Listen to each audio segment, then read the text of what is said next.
Story 1. Cornelius Allen Goss was born on May 24, 1961, in the United States. He grew up in Dallas, Texas. His mother raised him.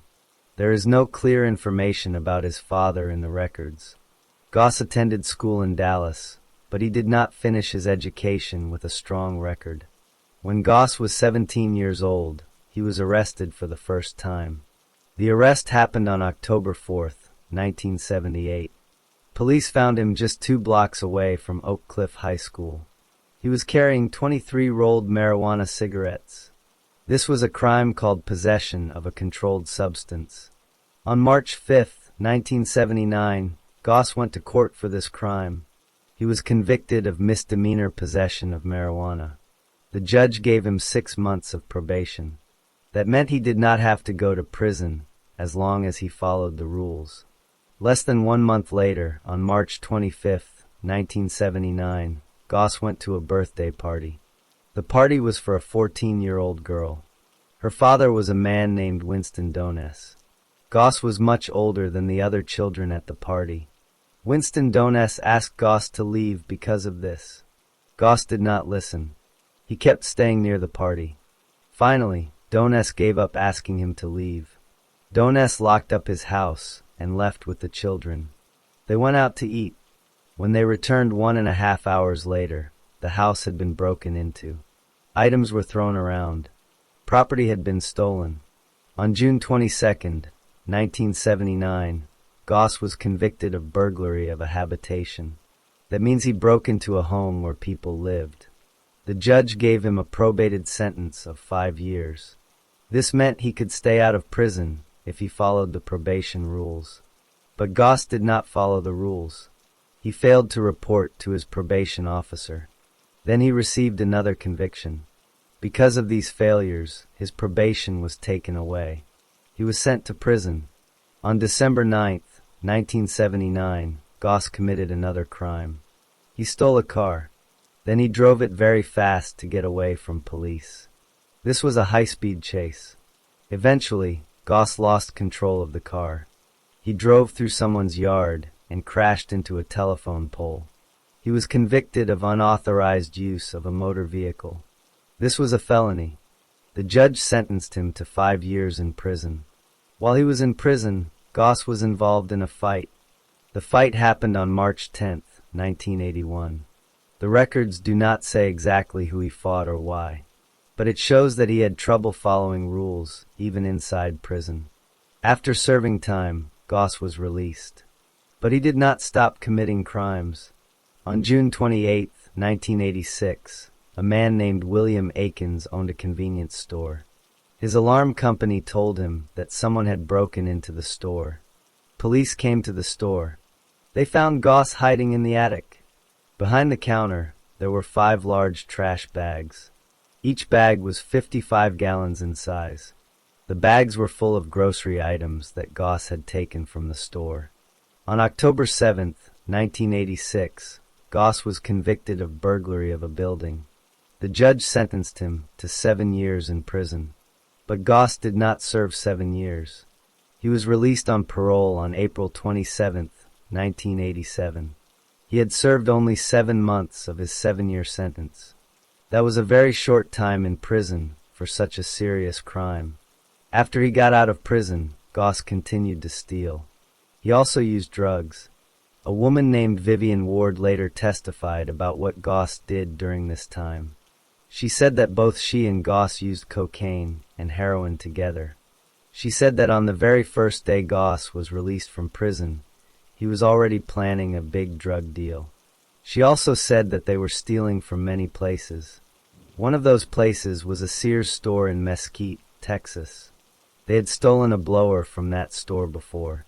On May 9, 1987, Goss and Vivian Ward went back to the same Sears store. They tried to steal a chainsaw. Police arrested them at the store. When police searched Goss's car, they found several things on the driver's side floorboard. They found an illegal long-blade knife. They also found drugs and drug paraphernalia. Paraphernalia means items used to take drugs, like pipes or small spoons. Because of what happened on May 9th, 1987, Goss was charged with a crime. The charge was unlawfully carrying a weapon. This was a misdemeanor. On May 19, 1987, Goss went to court for this charge. He pleaded guilty. The judge sentenced him to 1 day in jail. Goss served that 1 day. He was released from jail on May 20, 1987. On May 20, 1987, Cornelius Goss was released from jail after serving his 1-day sentence.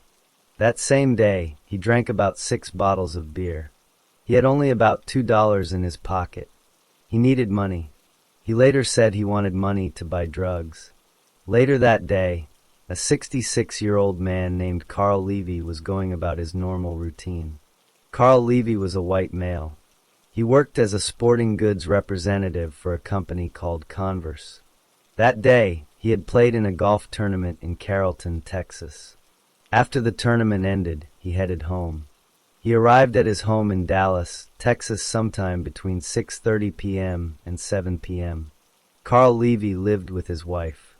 Their home was in a neighborhood in Dallas. When Carl got home, he did what he usually did. He ate dinner. Then he went to his den. The den was a room in the house where he liked to relax. He sat down in his easy chair.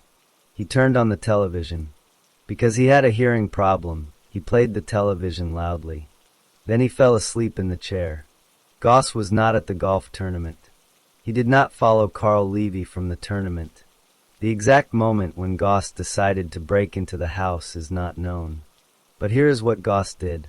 Goss later explained that he was walking back toward a friend's house on Marsh Lane. He was trying to figure out how to get home with almost no money. He started taking shortcuts. He came to Carl Levy's house.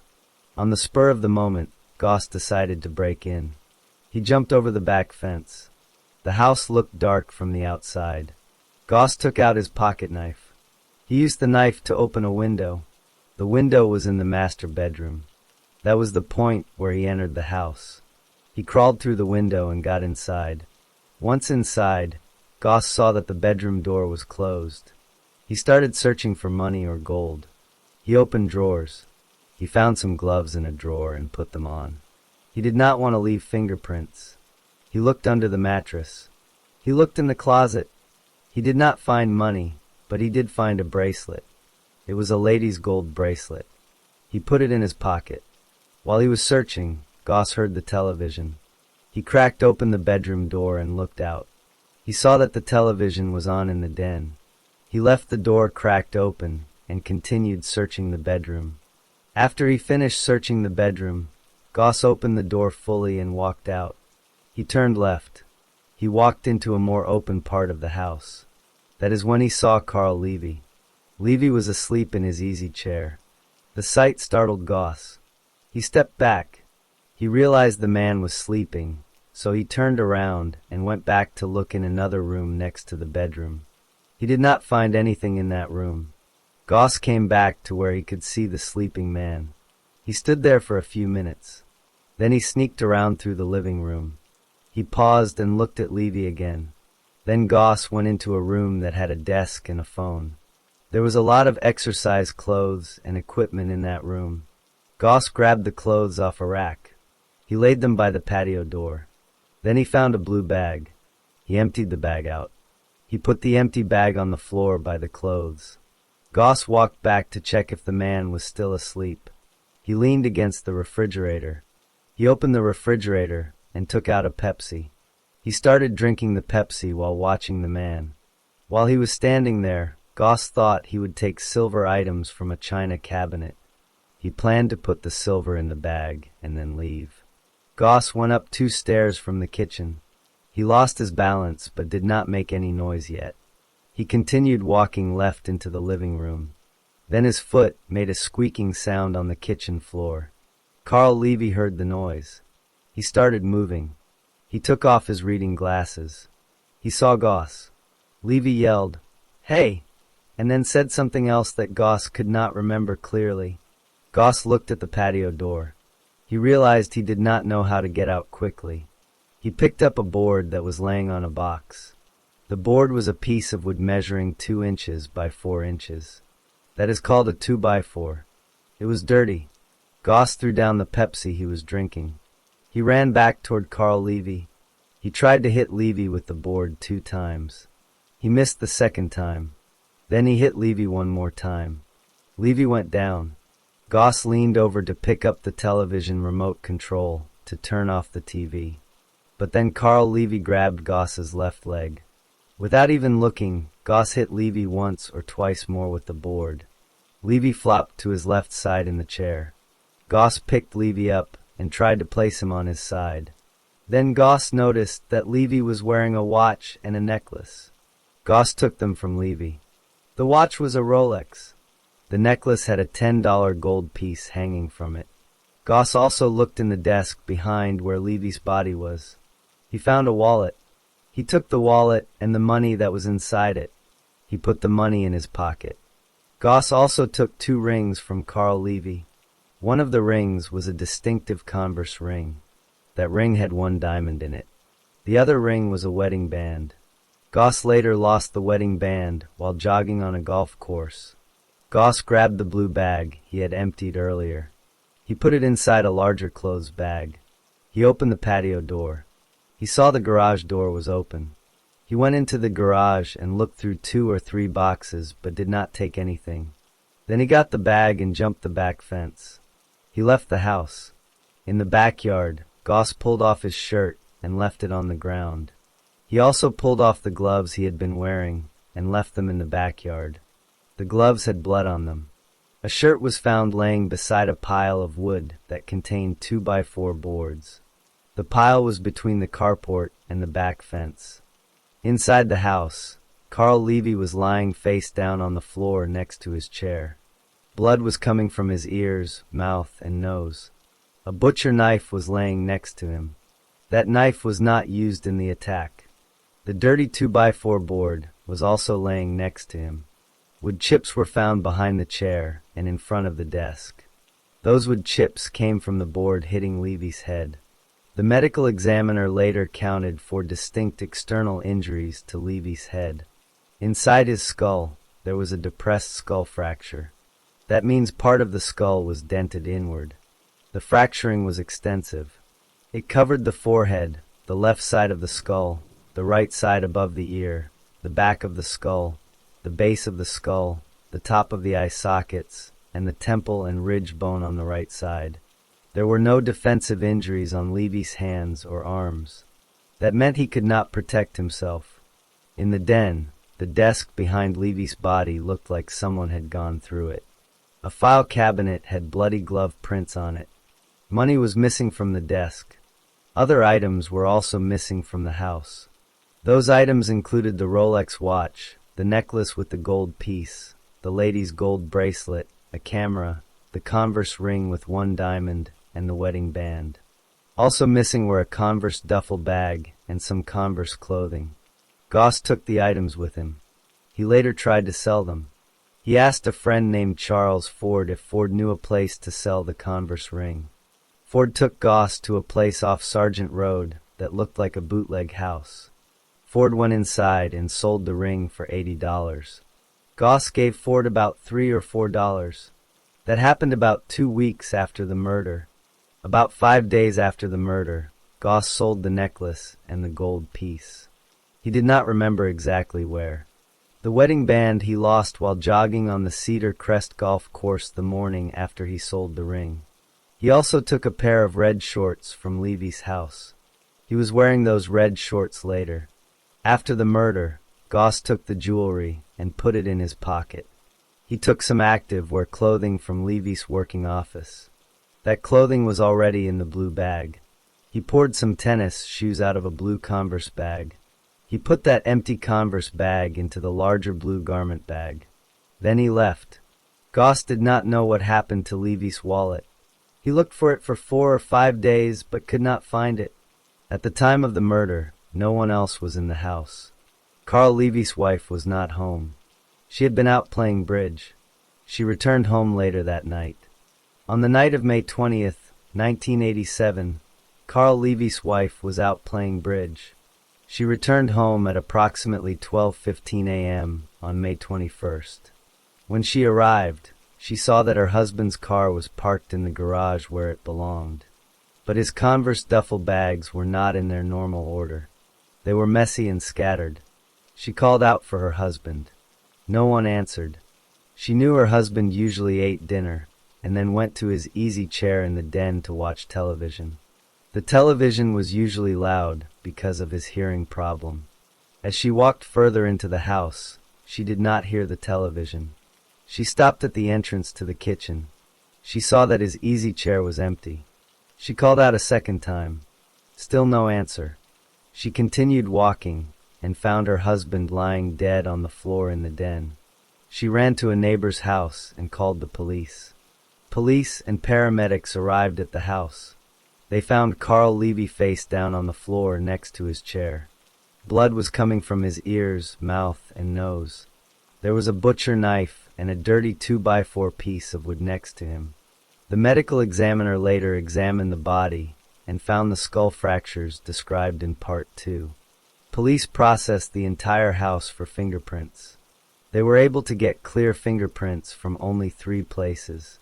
Those places were the window screen, and the window sill. Those were the same window that Goss used to enter the master bedroom.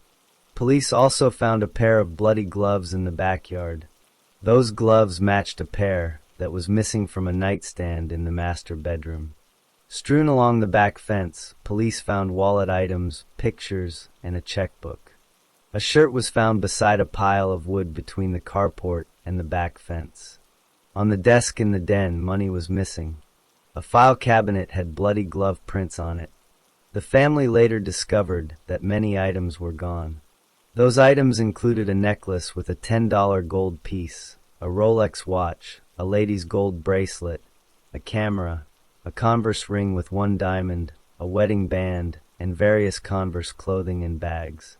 About 12 hours after the murder, on May 21, 1987, a man named Gerald Shedd was driving in Dallas.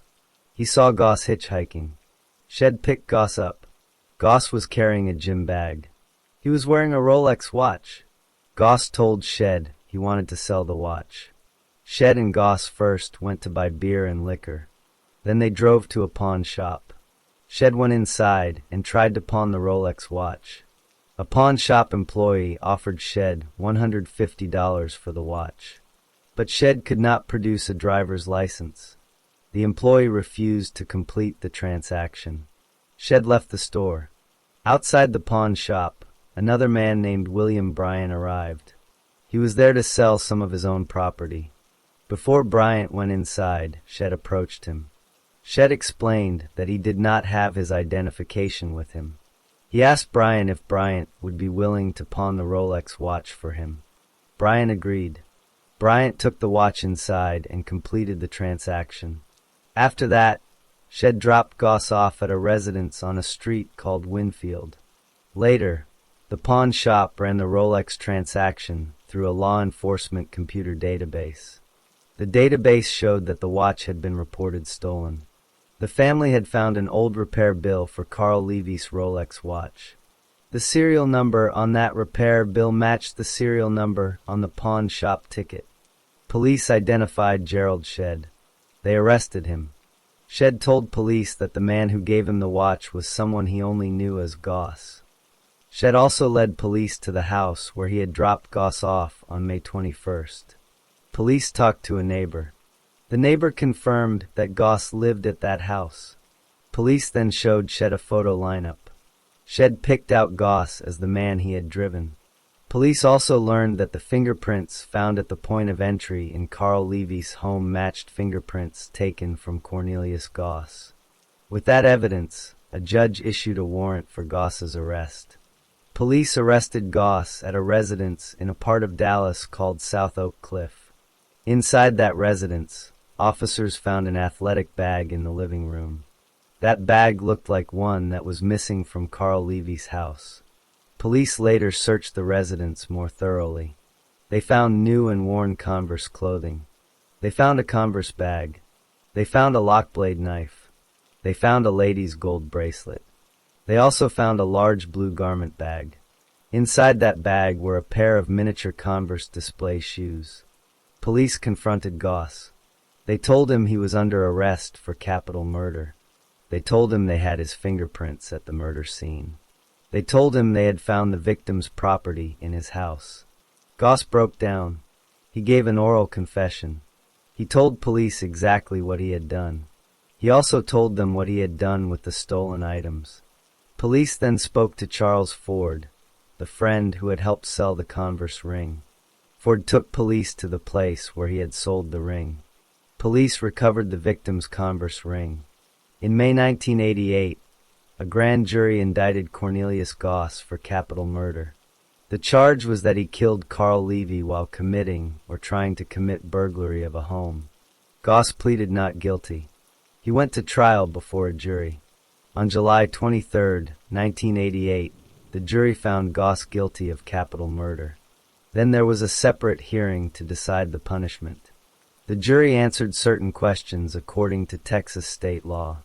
Their answers meant that Goss should receive the death penalty. The trial judge followed the jury's decision and sentenced Goss to death. Because Goss received the death penalty, his case was automatically appealed to the Texas Court of Criminal Appeals. That court affirmed his conviction and sentence on March 4, 1992. Goss then asked the United States Supreme Court to review his case. The Supreme Court refused to hear it on June 28, 1993. Goss then filed a state writ of habeas corpus. That is a legal request asking the court to review whether his imprisonment was lawful. The trial court recommended denying relief. The Texas Court of Criminal Appeals agreed and denied relief on June 28, 1994. Goss then took his case to federal court. On July 18, 1995, he filed a federal petition for writ of habeas corpus with the United States District Court for the Northern District of Texas, Dallas Division. That court denied relief on January 30, 1998. The court also denied Goss permission to appeal. Goss asked the United States Court of Appeals for the Fifth Circuit for permission to appeal. On October 20, 1999, the Fifth Circuit granted permission, but then affirmed the lower court's denial of relief. Goss asked for a rehearing. The Fifth Circuit denied that request on November 15, 1999. With all appeals exhausted, Goss's execution was scheduled for February 23, 2000. On the day of the execution, Goss was taken to the death chamber in Huntsville, Texas. He was strapped to a gurney. Witnesses watched from a nearby window. The witnesses included Goss's mother. They also included Carl Levy's son, his daughter-in-law, and two family friends. Before the lethal drugs were given, Goss spoke. He apologized to the victim's family. He said he hoped through their God they could forgive him. He said he was not the same person he had been at the time of the murder. He said he had been sick and afraid and looking for love and friends in the wrong ways. He told his mother that he loved her. Then the flow of lethal drugs began. Goss took a deep breath. He sputtered. At 6:17 p.m., 7 minutes after the drugs started, he was pronounced dead. Carl Levy's son, Clark Levy, watched the execution. He said afterward that justice was served and that the right thing had happened that day. Cornelius Goss was the 207th person executed in Texas since the state resumed capital punishment in 1976, and the 613th person executed in the United States since that same year. The story of Cornelius Goss ends with his death by lethal injection on February 23, 2000, while Carl Levy's family was left to carry the loss of a husband and father who was killed for a watch, a necklace, and a few rings.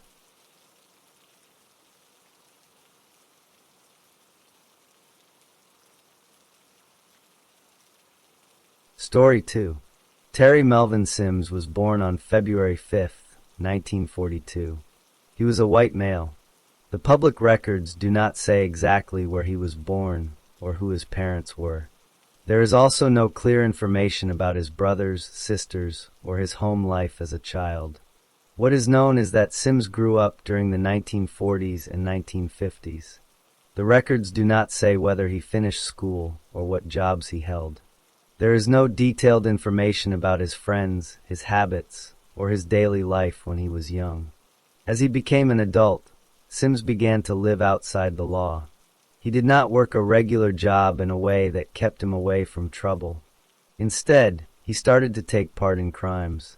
The exact dates of his first crimes are not listed in the public record. But by the time he reached his 30s, he was known to associate with other men who also broke the law. One thing that stands out from his past is that he was willing to use a gun. He was not afraid to point a weapon at another person to get what he wanted. This behavior started before the main event of this story. But the records do not say exactly when or where he first carried a gun in a crime. In the years before 1977, Sims moved around. He spent time in Florida. He also spent time in California. He did not settle down in one place with a steady job and a family. Instead, he stayed connected to people who planned robberies. He was a person who looked for easy money by force. By late 1977, Terry Melvin Sims was 35 years old. He had no legal career.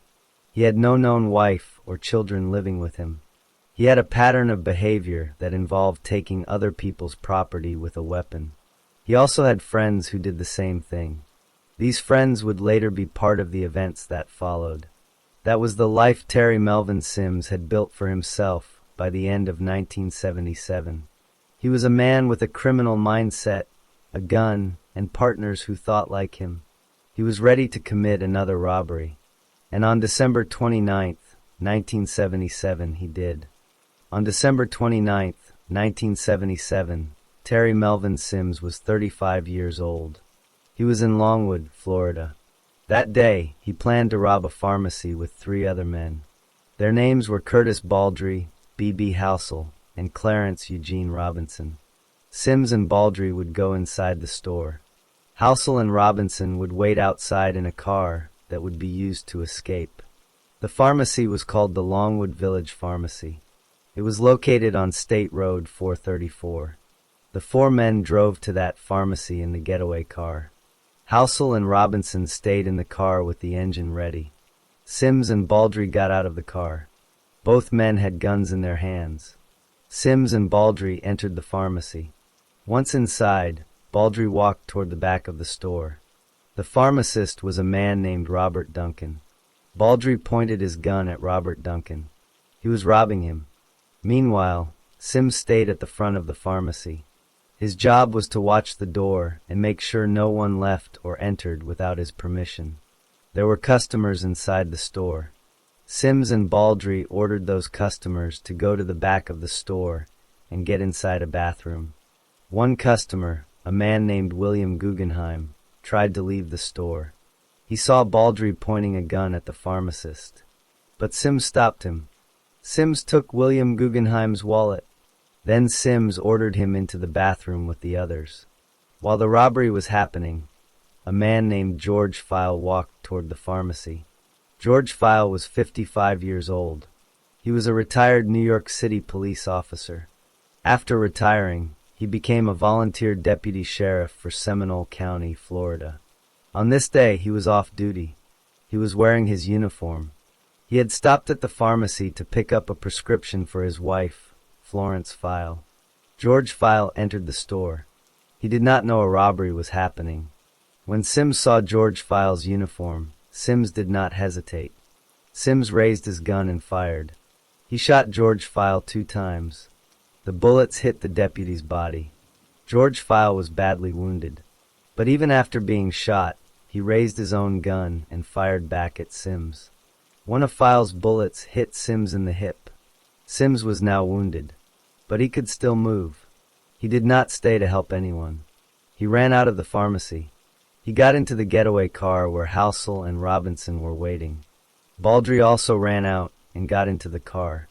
The 4 men drove away from the pharmacy as fast as they could. George File did not survive. He died a short time later on the sidewalk outside the pharmacy. He left behind a wife and 4 children. The pharmacist, Robert Duncan, was not hurt. The customers, including William Guggenheim, were also not physically hurt. But they were afraid. After the shooting, Sims bragged to his accomplices. He told Baldry and Housel that he had killed a police officer with one shot. He was proud of what he had done. The bullet from George File's gun stayed inside Sims's hip. That bullet would later become important. But at the time, Sims did not go to a hospital. He left Florida with his wounds still inside his body. The four men went their separate ways for a while. Sims did not turn himself in. He did not tell anyone in authority what he had done. Instead, he kept moving. He stayed free for several months after December 29, 1977. He was not arrested that night. He was not arrested the next day. He continued to live as a criminal. In fact, he attempted another armed robbery later. That attempt happened in California. But that is part of the next section of the story. For now, the crime was finished. George File was dead. Sims had escaped. The pharmacy robbery had turned into a murder. And no one had yet caught Terry Melvin Sims. After the shooting on December 29, 1977, Terry Melvin Sims was not arrested right away. He had a bullet from George File's gun inside his hip, but he did not go to a hospital in Florida. Instead, he left the state. He traveled to California. For about 6 months, he remained free. On June 25, 1978, Sims was in California. He tried to commit another armed robbery there. He did not succeed. He was arrested by California police for that attempted robbery. At the time of his arrest, police in Florida did not yet know he was the shooter from the pharmacy. But soon information began to connect. Florida law enforcement learned that Sims was the man who had shot George File. How did they know? Two of Sims's own accomplices talked. Curtis Baldry and B.B. Housel were arrested or came forward. They told police what had happened. They said Sims bragged that he killed a cop with one shot. They agreed to testify against Sims in court. The third accomplice, Clarence Eugene Robinson, was not caught at first. He was indicted in his absence for murder. He stayed free until June 1983, when he surrendered after shooting 2 FBI agents in another county. Because Baldry and Housel gave statements, Florida police had enough evidence. They asked California to send Sims back to Florida. This process is called extradition. Sims was sent from California to Florida to stand trial for the murder of George File. The trial took place in 1979. The judge's name was Tom Waddell. Jr. The prosecutors presented witnesses. Baldry and Housel both testified against Sims. They told the jury that Sims was the one who fired the gun at George File. The bullet that was found in Sims's hip also matched George File's gun. That was strong physical evidence. The jury listened to all the facts. They found Terry Melvin Sims guilty of first-degree murder and robbery. Then the same jury recommended that Sims should receive the death penalty. The judge agreed. On July 24, 1979, Judge Waddell sentenced Terry Melvin Sims to death. After the sentence, Sims did not stop fighting. He filed appeals. He asked higher courts to change the result. The Florida Supreme Court upheld his conviction and sentence on November 3, 1983. The United States Supreme Court refused to hear his case on June 11, 1984. He also asked for clemency from the governor, but that was denied on December 18, 1985. Over the years, all his appeals were rejected. In 1999, Governor Jeb Bush signed a death warrant for Sims. The execution was first set for October 1999. But there was a legal problem. Florida had been using the electric chair. After a messy execution in July 1999, the state changed its law. In January 2000, Florida allowed death row inmates to choose lethal injection instead of the electric chair. Sims chose lethal injection. On February 23, 2000, Terry Melvin Sims was executed at Florida State Prison in Stark, Florida. He was 58 years old. He ate a last meal of grouper, French fries, chef's salad, Boston cream pie, and Coca-Cola. He met with a rabbi because he was Jewish.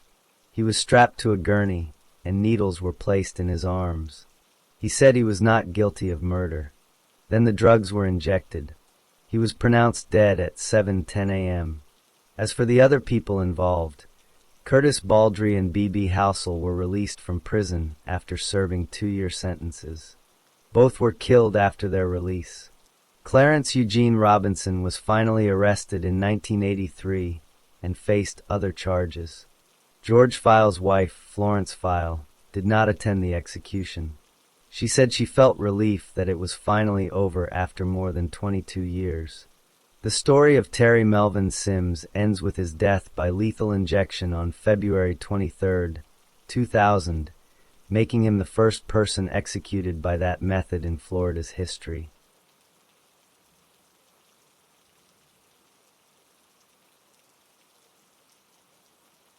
Story 3.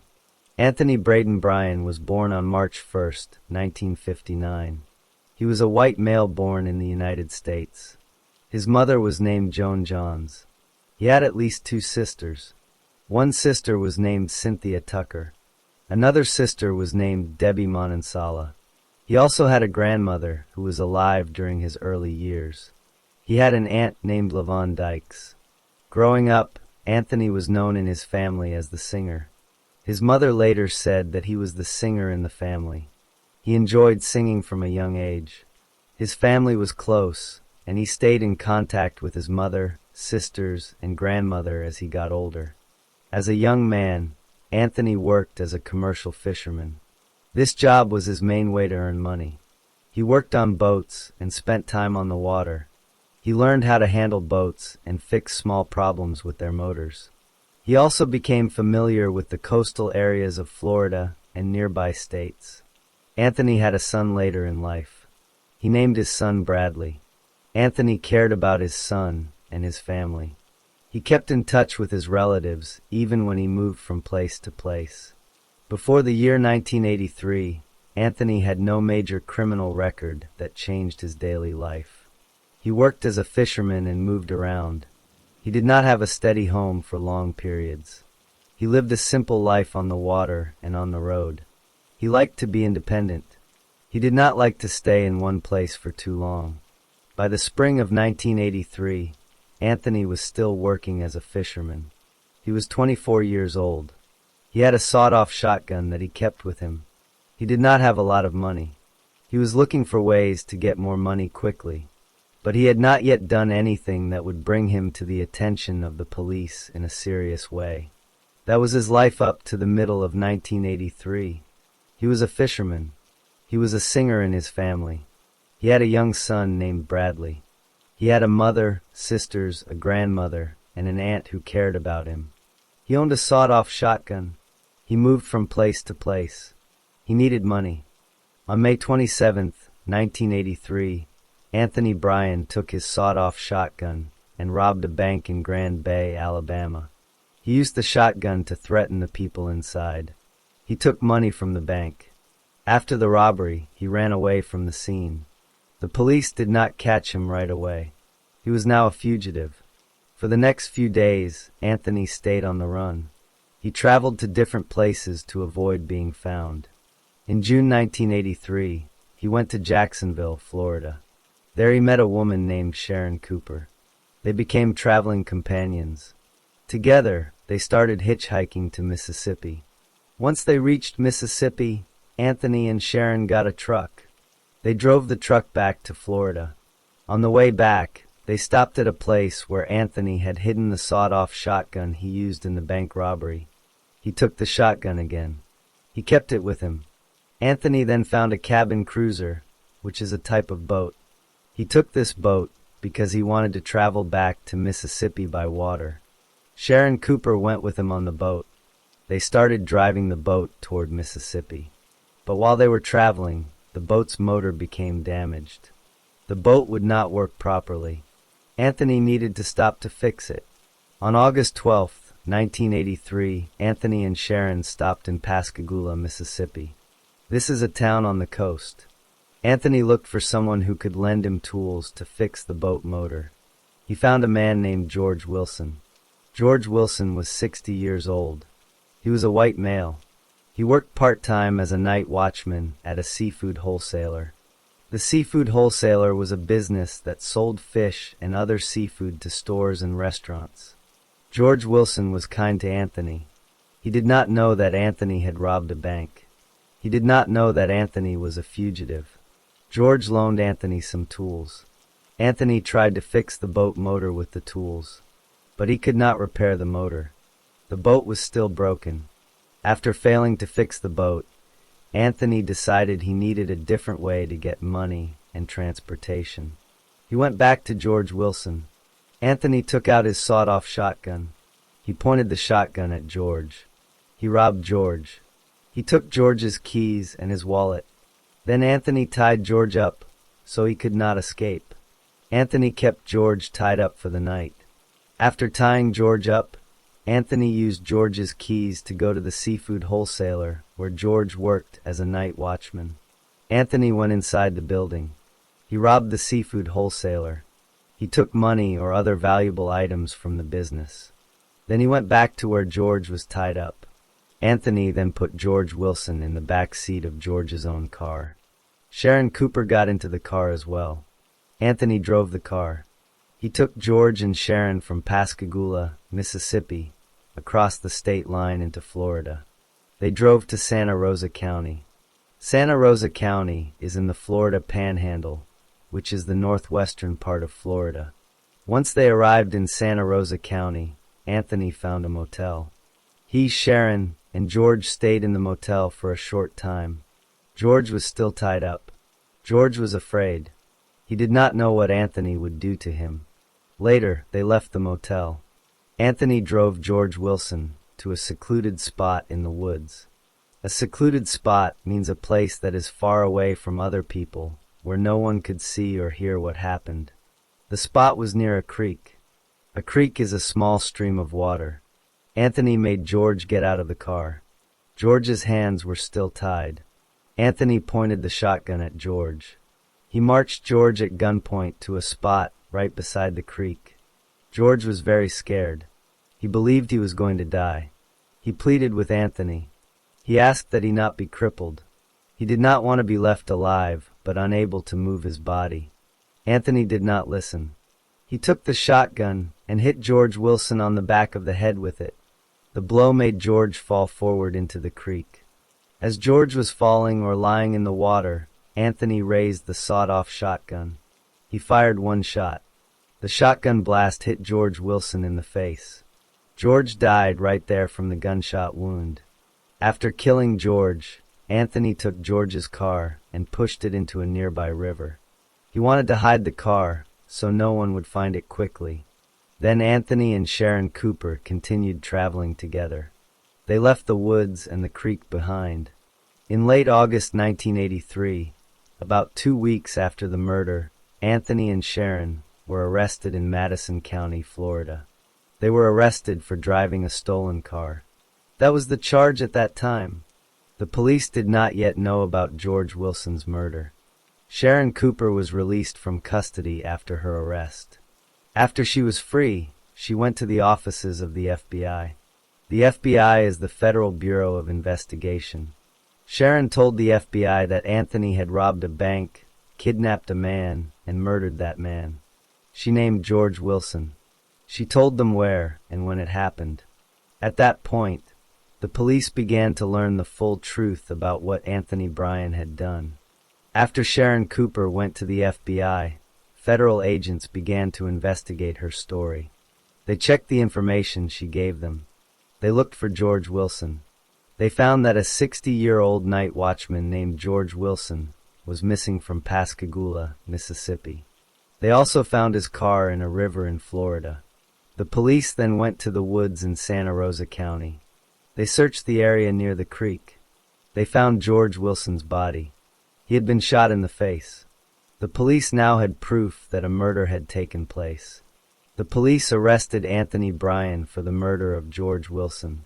He was also charged with kidnapping and armed robbery. He He was taken to the Santa Rosa County Jail. He was held there while waiting for his trial. In July 1984, while Anthony was still in the Santa Rosa County Jail, he escaped. He found a way to get out of the jail building. He ran away from the guards. He was now a fugitive again. The police searched for him, but could not find him right away. Anthony stayed free for 15 months. During that time, he moved to different states to avoid being caught. He went to Colorado at some point during his escape. In October 1985, the police found him in Colorado. They arrested him again. He was brought back to Florida to face the charges for George Wilson's murder. Before the murder trial began, Anthony was also tried for the bank robbery he committed in Grand Bay, Alabama on May 27, 1983. He was convicted of that robbery. That conviction was separate from the murder case. Then the murder trial started. The state of Florida wanted to prove that Anthony Bryan had killed George Wilson. The state's main witness was Sharon Cooper. She told the jury what she had seen. She explained how Anthony robbed George, tied him up, drove him to Florida, kept him in a motel, and then took him to the woods. She described how Anthony hit George with a shotgun, and then shot him in the face while George was in the creek. The jury believed her testimony. The jury found Anthony Bryan guilty of first-degree murder. He was also found guilty of robbery with a firearm, kidnapping with a firearm, and felony murder. Felony murder means that someone died while another serious crime was being committed, even if the death was not planned ahead of time. After the guilty verdict, the same jury had to decide whether Anthony should receive the death penalty or life in prison. Anthony called 7 witnesses to speak on his behalf. His mother, his grandmother, his ex-wife, a co-worker, and other people who knew him during his time as a fugitive came to court. They told the judge and jury good things about Anthony. Anthony also gave the court written reports from 4 mental health experts. He gave the deposition of a psychiatrist, which is sworn testimony given outside of court. These experts talked about his mental state. The jury looked at the evidence. They found that there were many reasons to give the death penalty, called aggravating factors. They also found 2 reasons to give a lighter sentence, called mitigating factors. But the jury still recommended the death penalty. On May 16, 1986, Judge Clyde Wells accepted the jury's recommendation. The judge sentenced Anthony Bryan to death for the murder of George Wilson. Anthony appealed his case. An appeal is a request for a higher court to review the decision. On September 22, 1988, the Florida Supreme Court upheld his death sentence. That court said the sentence was correct. On April 17, 1989, the United States Supreme Court refused to hear his case. That meant the death sentence would stand. Anthony then asked for post-conviction relief. This is a legal request to reopen the case based on new arguments. On June 16, 1994, the Florida Supreme Court denied his request. Anthony then asked a federal court for help.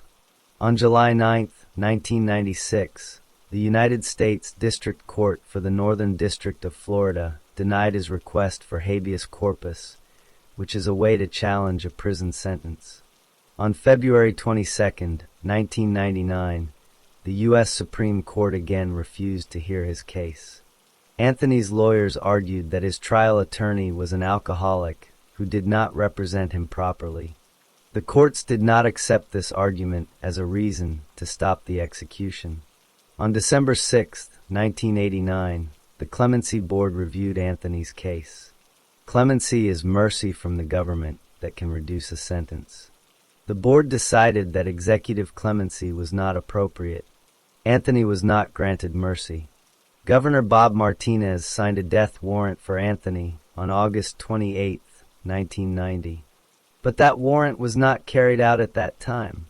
Later, Governor Jeb Bush signed a new death warrant on September 23, 1999. The execution was set for the week beginning October 25, 1999. However, that execution was postponed. The U.S. Supreme Court agreed to consider whether the electric chair was constitutional. Florida then changed its law. The state allowed lethal injection as a method of execution. On February 24, 2000, the state of Florida executed Anthony Bryan by lethal injection. He was 40 years old. Before he died, he made a final statement. He said he believed in Jesus Christ and that he had put his faith in God.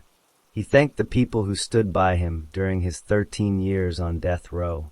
His family members, including his 16-year-old son Bradley, his aunt LaVon Dykes, and his sister Cynthia Tucker, waited outside the prison.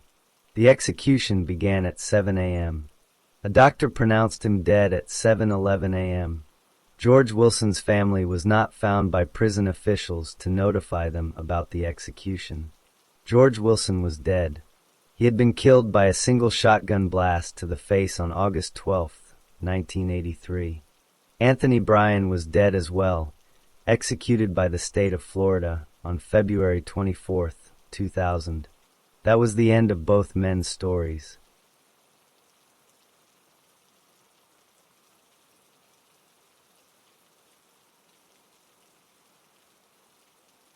Story 4.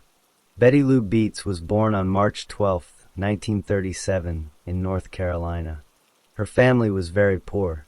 Her father and mother worked as tobacco sharecroppers.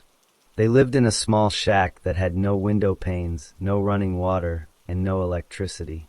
Betty Lou lived there with her mother, her father, and an older brother until she was about 3 years old. Then the family moved to Virginia. Her parents found work in cotton mills. When Betty Lou was a young child, she got the measles. She ran a very high fever for many days. Her mother thought Betty Lou might die from the fever. Betty Lou did not die, but the fever damaged her hearing. After that, she could only hear very little. When she started school, she was hearing impaired. She was also learning disabled because she could not hear the teacher. No one helped her with these problems. Betty Lou did not even know there was something wrong with her hearing. She taught herself to read lips by watching people's faces as they talked. If she could not see a person's face, she could not understand what they were saying. Betty Lou got married when she was only 15 years old. She married a man she loved very much. They stayed married for 18 years. During that time, she had 6 children. When Betty Lou was 31 years old, her husband left her and the children. She had to learn to live without him. She had never worked outside the home before. She had no job skills. She had no schooling beyond what she had picked up while not being able to hear. She tried to find work, but it was very hard because she could not hear well enough to talk with people easily. After her husband left, Betty Lou started drinking alcohol. She had never drunk before. At first, she went out to bars to drink, but she did not like going out because she had trouble relating to people. So she started drinking at home. She would ask her oldest daughter to watch the younger children. Then Betty Lou would drink alone until she fell asleep. She did this many times. She knew drinking would not change anything, but it helped her escape for a while. When Betty Lou was about 40 years old, a friend asked her what she wanted for Christmas. She said she wanted a hearing aid. The friend told her to go to a doctor first. Betty Lou went to the doctor and learned that she needed 2 hearing aids. She got them. The hearing aids made sounds louder, but they did not fix her hearing completely. For the first time in her life, she heard things like water running, wind blowing, rain falling, birds singing, and the sound of a clock ticking. She also heard the noise of a toaster for the first time. She was surprised because she had never known that a toaster made noise. Betty Lou worked different jobs over the years. She worked as a cashier and as a waitress. She sometimes worked in bars. She often worked 2 or 3 jobs at the same time because one job did not pay enough to raise her children. She kept to herself a lot. People would say she was very quiet. Betty Lou would just smile and say, "I'm listening." She did this so people would not tease her about her hearing aids or about not being able to hear well. Betty Lou got married several more times after her first husband left. In total, she would marry 5 times. Her second husband was a man named Bill Lane. In 1972, Betty Lou shot Bill Lane in the side of the stomach. He survived the shooting. Betty Lou was later convicted of a misdemeanor for this incident. She said she shot him after a bad fight. Betty Lou's third husband left her. Her fourth husband was a man named Doyle Wayne Barker. They were married and lived together in a trailer house. Betty Lou later said that Barker beat her. She said she could not put up with his abuse anymore. She also said the trailer was in his name, and if they divorced, he would get the trailer. Betty Lou's children grew up and moved out one by one. Her son Robert Branson, who was called Robbie, stayed close to her. Her daughter Shirley Stegner also stayed in touch. Betty Lou continued to work and support herself. She bought her own home and her own property. She worked hard for everything she had. By the early 1980s, Betty Lou had met a man named Jimmy Don Beats. He was a retired firefighter from Dallas. He had worked for the Dallas Fire Department for about 26 years. Jimmy Don had a house near Cedar Creek Lake in Henderson County, Texas. Betty Lou and Jimmy Don started living together. They later got married. This was Betty Lou's fifth marriage. Betty Lou was 46 years old when she married Jimmy Don Beats. She had lived a hard life. She had been poor as a child. She had lost most of her hearing from a childhood illness. Her first husband had left her with 6 children to raise alone. She had worked low-paying jobs for many years. She had been married multiple times, and at least one of those marriages involved violence. She had shot one husband and been convicted for it. Now she was living with Jimmy Don Beats in his house near the lake. Her son Robbie was living with them as well. Before Betty Lou married Jimmy Don Beats, she was married to her fourth husband, Doyle Wayne Barker. In October 1981, Betty Lou and Doyle Wayne Barker were living together in a trailer house. Betty Lou had told her daughter, Shirley Stegner, that she could not put up with Barker beating her anymore. She also told Shirley that the trailer was in Barker's name. If they got a divorce, Barker would get the trailer. One night, Betty Lou waited until Barker went to sleep. She got a .38 caliber pistol. She covered the gun with a pillow so the noise would be muffled. She pulled the trigger, but the pillow interfered with the firing pin. The gun did not fire. Barker did not wake up. Betty Lou cocked the gun again and fired a second time. This time she shot Barker in the head. He died from the gunshot wounds. In total, 3 bullets were later found in Barker's remains. After Barker was dead, Betty Lou called her daughter Shirley to come help her. Shirley came to the trailer. Together, Betty Lou and Shirley dragged Barker's body outside to the back of the property. A hole had already been dug there for a barbecue pit. They put Barker's body into the hole. The next day, Betty Lou and Shirley went to a store and bought cinder blocks. They built a patio over the hole where Barker was buried. Later, a large storage shed was built on top of that patio. Barker's body remained buried under the shed for years. Betty Lou did not tell anyone else what she had done. She told people that Barker had left one day and never returned. No one reported him missing. No one searched for him. Almost 2 years later, Betty Lou was married to her fifth husband, Jimmy Don Beats. They lived in Jimmy Don's house near Cedar Creek Lake in Henderson County, Texas. Betty Lou's son, Robert Branson, called Robbie, was also living with them. Betty Lou had talked to her daughter Shirley about killing Jimmy Don. She told Shirley a plan. She would kill Jimmy Don, put his body in his boat, have Robbie take the boat out into the lake and drop the body in the water, then set the boat adrift so it would look like Jimmy Don had accidentally drowned. On August 6, 1983, Betty Lou decided to carry out her plan. That evening, she told her son Robbie that she intended to kill Jimmy Don. She told Robbie to leave the house. She said she did not want him to be there when she shot Jimmy Don. Robbie left the residence. Betty Lou waited for the right moment. She got a .38 caliber handgun. She shot Jimmy Don Beats. She shot him twice. One bullet hit him in the head. The other bullet hit him in the trunk of his body. Jimmy Don died from the gunshot wounds. Robbie was gone for about 2 hours. When he returned, he found that his mother had killed Jimmy Don. Robbie helped Betty Lou hide the body. They did not put the body in the boat as Betty Lou had first planned. Instead, they put Jimmy Don's body into a decorative wishing well that was located in the front yard of the house. Robbie and Jimmy Don had built that wishing well together before Jimmy Don was killed. The body was placed inside the wishing well and covered up. The next day, August 7th, 1983, Betty Lou took some of Jimmy Don's heart medication. The medication was nitroglycerin tablets, which Jimmy Don took for his heart. She placed some of these tablets in Jimmy Don's boat. Robbie removed the propeller from the boat. Then Robbie took the boat out to the main part of Cedar Creek Lake. He left the boat there, drifting on the water. Betty Lou met him near that location, and they went home together. After the boat was set adrift, Betty Lou called the police. She reported that her husband Jimmy Don Beats was missing. She said he had gone fishing and had not returned. She told the police that his boat had problems. She did not tell them that she had killed him or where his body was buried.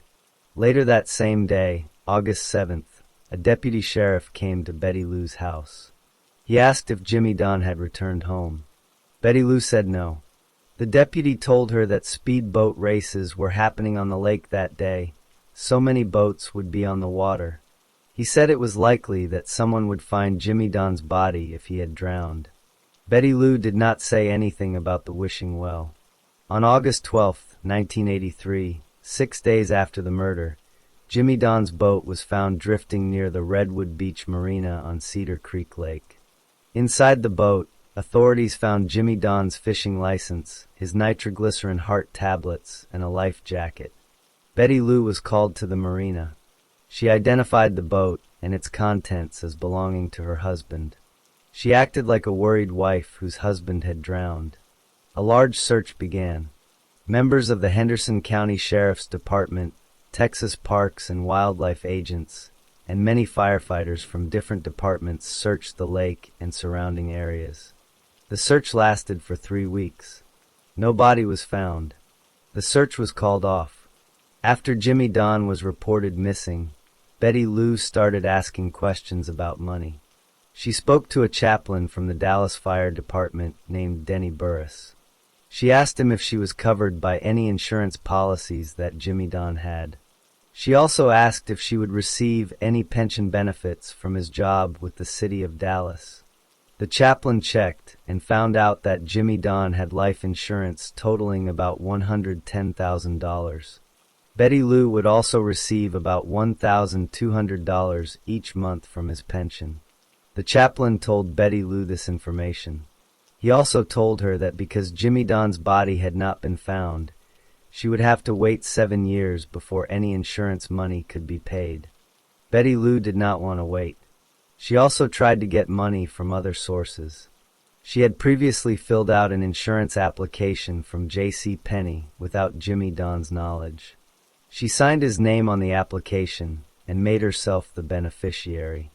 The policy was for $10,000. Jimmy Don later found out and canceled that policy himself. Betty Lou also tried to sell Jimmy Don's house.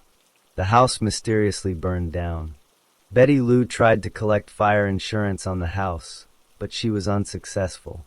Almost a year after Jimmy Don disappeared, on July 24, 1984, Betty Lou sold his boat. She signed his name on the bill of sale. She sold the boat to a couple named Martha and Michael Miller. Betty Lou kept the money from the sale. In March 1985, about a year and a half after the murder, Betty Lou went through legal proceedings to have Jimmy Don declared dead. A judge in Henderson County signed an order declaring Jimmy Don Beats legally dead. Betty Lou was made the administratrix of his estate. This meant she could manage his property and money. She also applied for his pension benefits through a lawyer. The pension board approved a settlement. Betty Lou would have received $15,852.59 plus a monthly payment of $790.42 for the rest of her life. The settlement was going to be finalized on June 10, 1985. Betty Lou did not know that someone had started asking questions. Almost 2 years after Jimmy Don went missing, a confidential informant gave information to the Henderson County Sheriff's Department. The informant said that Jimmy Don's death might not have been an accident. The informant said there might have been foul play. The police did not act on this information right away. But in the spring of 1985, an investigator named Rick Rose began looking into the case again. He started asking questions and gathering facts. In the spring of 1985, investigator Rick Rose of the Henderson County Sheriff's Department received information from a confidential informant. The informant was considered credible. The informant told Rose that Jimmy Don Beats may not have died in a boating accident. The informant said there were questions about what really caused his death. Rose began a new investigation based on this tip. Rose started interviewing people. He spoke to Betty Lou's son, Robert Branson, who was called Robbie. Robbie had been living with Betty Lou and Jimmy Don at the time of the disappearance. At first, Robbie did not tell the truth, but eventually, he decided to cooperate with the authorities. He said he wanted to protect himself. Robbie told Rose that his mother had told him she was going to kill Jimmy Don. He said she made him leave the house that night. He said he returned 2 hours later and found Jimmy Don dead from gunshot wounds. He admitted that he helped his mother hide the body in the wishing well in the front yard. He also told Rose about putting the heart medication in the boat and abandoning the boat on the lake. Rose also spoke to Betty Lou's daughter, Shirley Stegner. Shirley told Rose that her mother had called her on the night of August 6, 1983. Betty Lou told Shirley that she had done what they had talked about before. Shirley understood this meant Betty Lou had killed Jimmy Don. Shirley also told Rose about the murder of Doyle Wayne Barker, Betty Lou's fourth husband.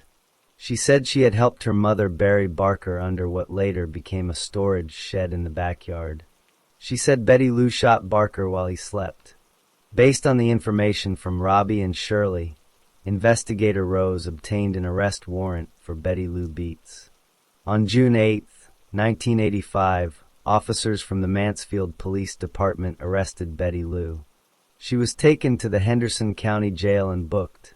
After Betty Lou was in jail, Rose got an evidentiary search warrant for the property where Betty Lou had lived with Jimmy Don. Police went to the house near Cedar Creek Lake. They searched the front yard.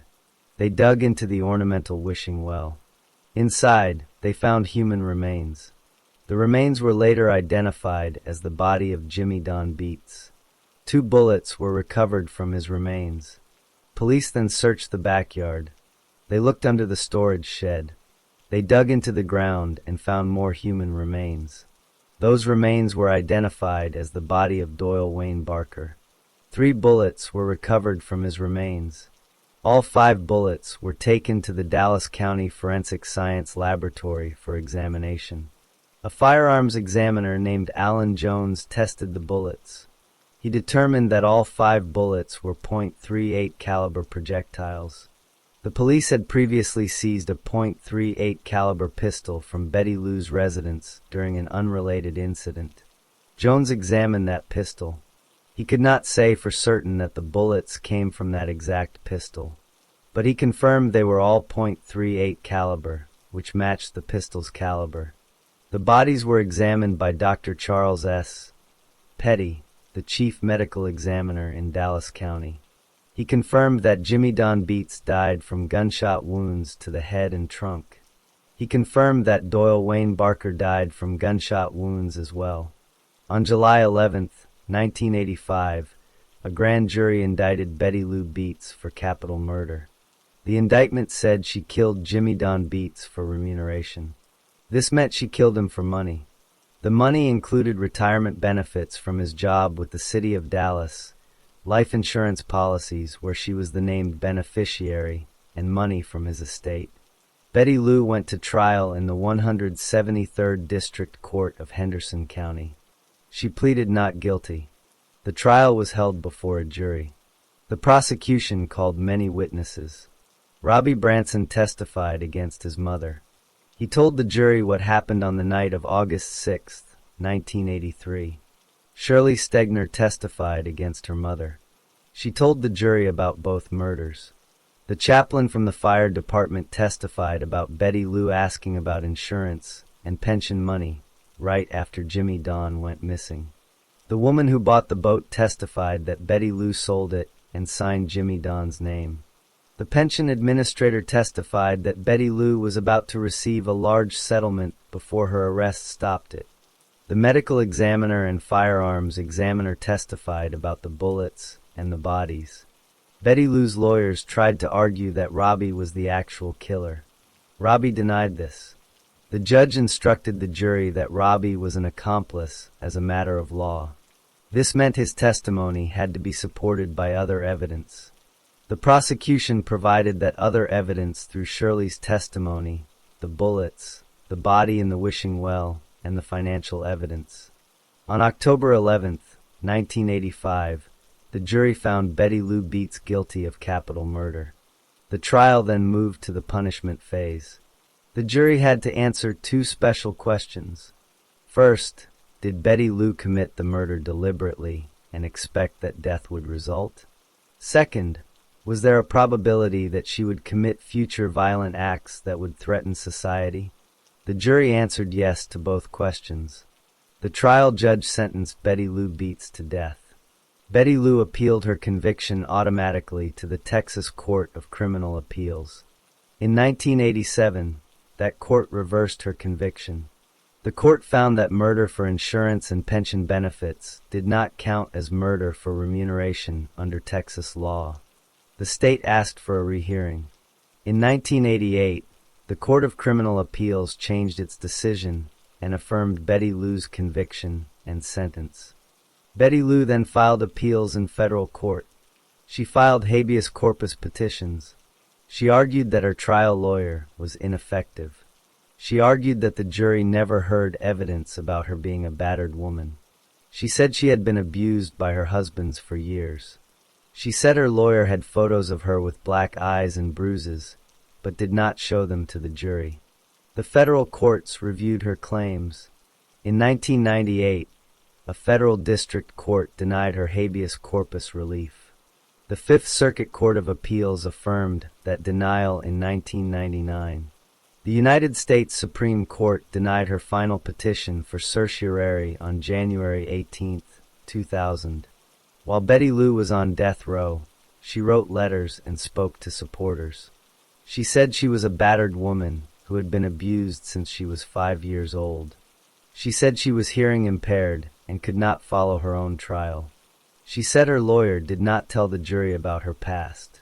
Groups that opposed the death penalty and groups that supported battered women asked Texas to spare her life. They asked Governor George W. Bush to grant a reprieve. On February 22, 2000, the Texas Board of Pardons and Paroles rejected her request for clemency. On February 24, 2000, the U.S. Supreme Court declined to stop the execution. Hours later, Governor Bush declined to grant a 30-day reprieve. He said he had reviewed the evidence and agreed with the jury that Betty Lou was guilty. Betty Lou Beets was executed by lethal injection at the state prison in Huntsville, Texas, on February 24, 2000. She was 62 years old. She declined a final meal. She declined to make a last statement.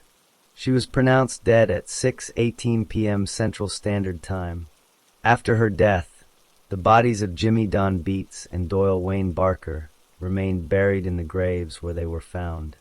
Betty Lou's son Robbie Branson had already been on probation for a burglary. His cooperation with prosecutors did not stop him from facing consequences for his role as an accomplice. Betty Lou's daughter Shirley Stegner was not prosecuted for helping bury Doyle Wayne Barker. Betty Lou's other children and grandchildren were left to live with the knowledge that their mother and grandmother had killed 2 of her husbands and had been executed by the state of Texas. The case of Betty Lou Beets, who killed 2 of her husbands for money and buried their bodies on her property, ended with her death by lethal injection on February 24, 2000, making her the fourth woman executed in the United States since the death penalty was reinstated in 1976, and the second woman executed in Texas since the Civil War.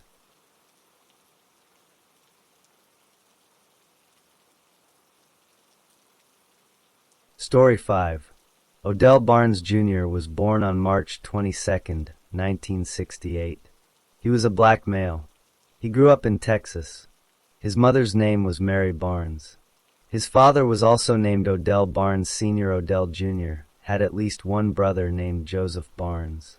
Not much is known about Odell's early childhood or his schooling, but as a young man, he started committing crimes. His criminal behavior began before he turned 20 years old. In February 1987, Odell Barnes Jr. broke into a home. A woman was inside. He hit her on the head with an iron. Then he threatened her with a gun. He also threatened to kill her daughter. After that, he sexually assaulted the woman. He robbed her. Then he stole her car. This was his first known serious crime. A few months later, on May 18, 1987, Odell committed another crime. He went to a Golden Fried Chicken restaurant. He used a gun to threaten the employees. Then he robbed the restaurant. Only 3 days passed. On May 21, 1987, Odell robbed another restaurant. This time it was a McDonald's. Again, he used a gun to threaten the workers. For these crimes, Odell was sent to prison. He received an 8-year sentence for robbery, but he did not serve the full 8 years. He was paroled after only 3 months. That means he was released from prison early. After his release, Odell committed another robbery. On January 20, 1988, he went to a Domino's pizza store. He kicked in the back door. Inside, he used a gun to threaten the employees. Later, police found out the gun was a toy. He tied up the workers and robbed them. At the time of this crime, Odell was on probation. Probation means he was supposed to be following rules instead of going to prison. But he broke those rules by committing a new crime. For these offenses, Odell was sent back to prison. This time he received a 10-year sentence for robbery. He served 19 months of that sentence. Then, in early November 1989, he was paroled again. He was released back into the community. After his release, Odell lived with or near his family. He had a brother named Joseph. He also had a coworker named Johnny Ray Humphrey. Odell got a job, but the court records do not say exactly where he worked. He wore dark green or blue coveralls often. His brother Joseph said that Odell wore them all the time. Even after being paroled, Odell did not stop his violent behavior. On November 15, 1989, just 15 days after his release, he tried to hurt another woman. The woman was someone he knew. She was 9 months pregnant at the time. Odell tried to choke her. He also tried to sexually assault her. She screamed. He threatened to kill her if she did not stop screaming. The woman was able to get away from him. This crime was not taken to court at that time, but it happened. So by late November 1989, Odell Barnes Jr. was a 21-year-old man with a long history of violence. He had broken into homes. He had robbed restaurants. He had hit a woman with an iron. He had sexually assaulted one woman and tried to assault another. He had threatened to kill people. He had been to prison twice. And he had been released on parole just a few weeks earlier. That is where Odell Barnes Jr. stood in his life on November 29, 1989. He was free. He had a job. He had friends and family around him. But he also had a pattern of violent behavior that had not stopped. On November 29, 1989, a woman named Helen Bass was living in her home in Wichita Falls, Texas. She was 44 years old and white. She lived alone. That morning, a friend of Helen's named Maury Wilson came to visit her. Maury saw that Helen had a .32 caliber handgun. Helen's son, Willie Bass Jr., had bought that gun for her in April 1988. Maury showed Helen how to load the gun. She tried to help Helen become familiar with using it.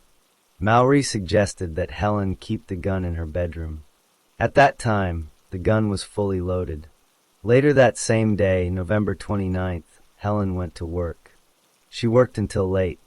At around 10 p.m., a man named Johnny Ray Humphrey drove Odell Barnes Jr. to an area near Odell's home. Humphrey was a co-worker of Odell's.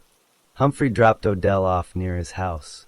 At approximately 10:30 p.m., a neighbor named Roger Brooks saw Odell Barnes in Helen Bass's yard.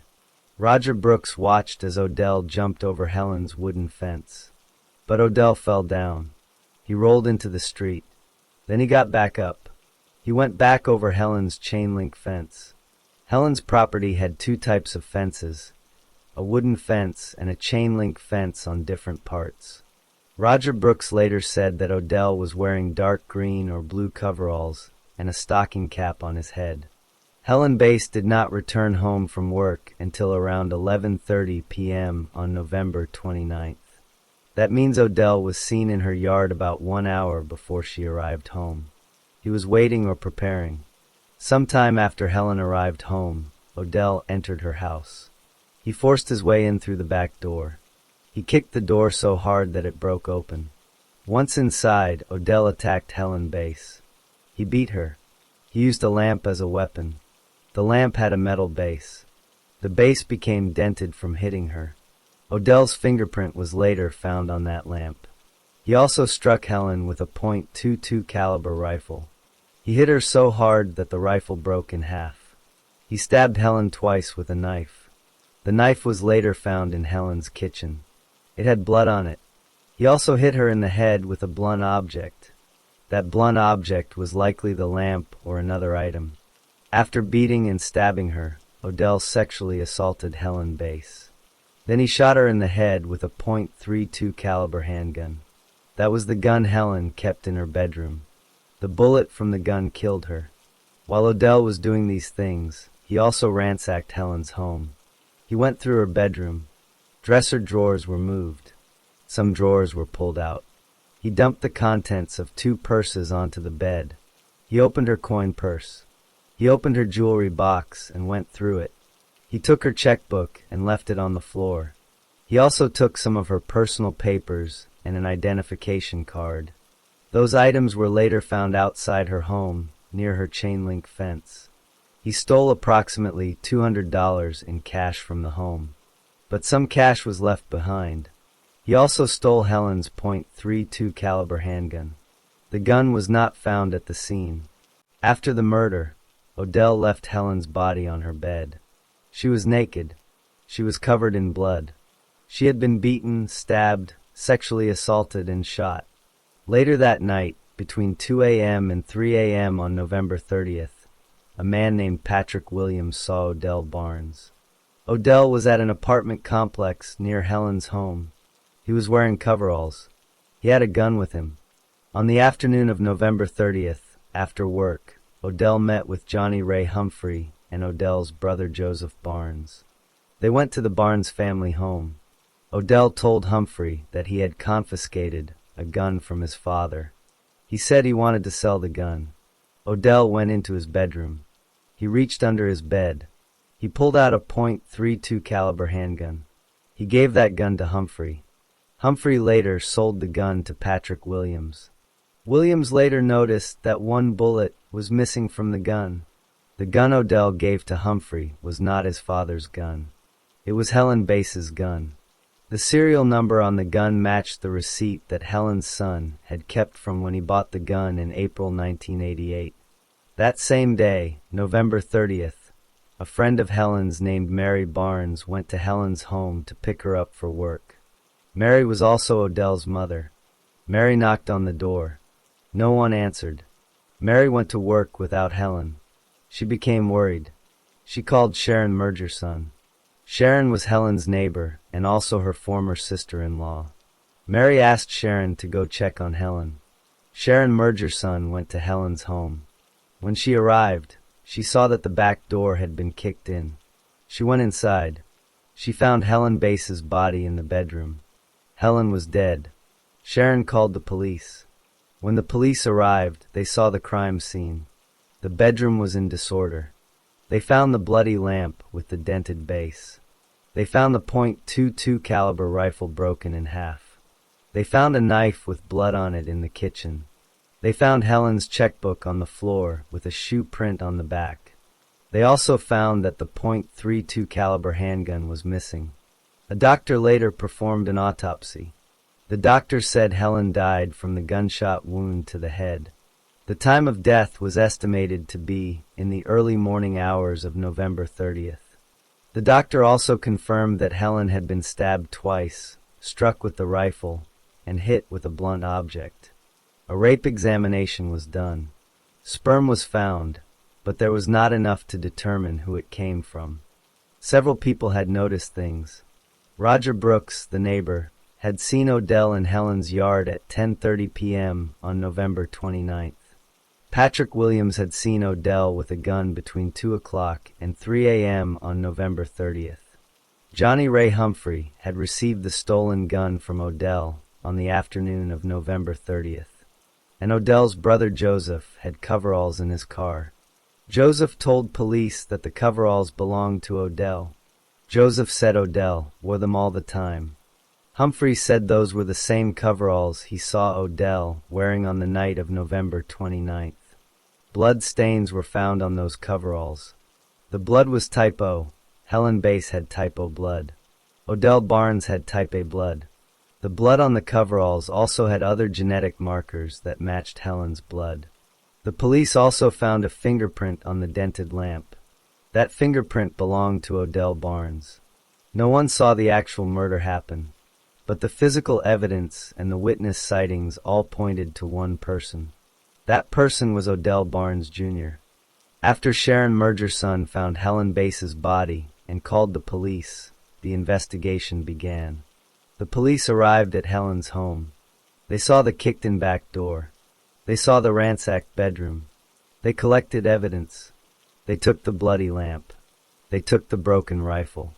They took the knife from the kitchen. They took the checkbook with the shoe print on it. They also took a washcloth from the crime scene and a vaginal swab from Helen's body during the rape examination. The police started asking questions. They talked to neighbors. Roger Brooks told them he saw a man in Helen's yard at 10:30 p.m. on November 29th. He described the man. He said the man was wearing dark coveralls and a stocking cap. The police asked who it might be. Roger Brooks identified Odell Barnes Jr. as the man he saw. The police also talked to Johnny Ray Humphrey. Humphrey told them that Odell gave him a gun on the afternoon of November 30th. Humphrey said Odell claimed the gun came from his father. Humphrey sold that gun to Patrick Williams. When Williams learned about the murder, he returned the gun to Humphrey's sister, Deborah, and then gave the gun to the police. The police checked the serial number. It matched the .32 caliber handgun that Helen's son had bought for her. The police also talked to Patrick Williams. Williams said he saw Odell with a gun between 2 a.m. and 3 a.m. on November 30th. Williams also said the gun he bought from Humphrey had one bullet missing. The police searched Joseph Barnes's car. They found dark green coveralls. Joseph said the coveralls belonged to Odell. The police sent the coveralls to a lab. The lab found blood stains. The blood was type O. Helen Bass had type O blood. Odell Barnes had type A blood. The lab also found other genetic markers in the blood. Those markers matched Helen Bass's blood. A fingerprint expert named James Cron examined the lamp from Helen's bedroom. He found a fingerprint on the lamp. He compared it to Odell's fingerprints. The print matched. James Cron also looked at the shoe print on the back of Helen's checkbook. He said the pattern matched the pattern on Odell's shoes. But he admitted that millions of shoes had that same pattern. A firearms examiner named Larry Fletcher tested the recovered .32 caliber gun. He fired a test bullet from it. He compared that test bullet to the bullet that killed Helen. The fatal bullet was damaged from hitting Helen's head. So Larry Fletcher could not say for certain that the fatal bullet came from that exact gun. But he said there were consistencies between the two bullets. He also said the bullet removed from Helen's head was the same type that would be fired from that revolver. The medical examiner, Dr. Jeffrey Barnard, confirmed that Helen's injuries could have been caused by the handgun, the lamp, the broken rifle, and the knife that the police found. In January 1990, a grand jury indicted Odell Barnes Jr. for capital murder. That means the state charged him with murder that happened during another crime. In this case, the other crimes were burglary, robbery, and aggravated sexual assault. The trial did not happen right away. In March 1991, a new indictment was filed. It charged Odell with the same crime. The trial was moved to a different county. It was held in Lubbock County, Texas. The judge wanted a jury that had not heard as much about the case. The trial began. Odell pleaded not guilty. The prosecutor, Barry Macha, presented the evidence. He called witnesses. Roger Brooks testified that he saw Odell in Helen's yard. Johnny Ray Humphrey testified that Odell gave him the stolen gun. Patrick Williams testified that he saw Odell with a gun that night. Joseph Barnes testified that the coveralls belonged to Odell. The fingerprint expert testified about the print on the lamp. The blood expert testified about the stains on the coveralls. The firearms expert testified about the gun and the bullet. Odell's lawyers did not present much evidence. They did not hire their own experts to test the evidence. They did not do their own investigation. The trial lasted only a short time. On May 6, 1991, the jury found Odell Barnes Jr. guilty of capital murder. Then the same jury had to decide his punishment. The state of Texas had two choices: life in prison or the death penalty. The prosecutor presented evidence of Odell's past crimes. He told the jury about the 1987 home invasion, where Odell hit a woman with an iron and sexually assaulted her. He told them about the restaurant robberies.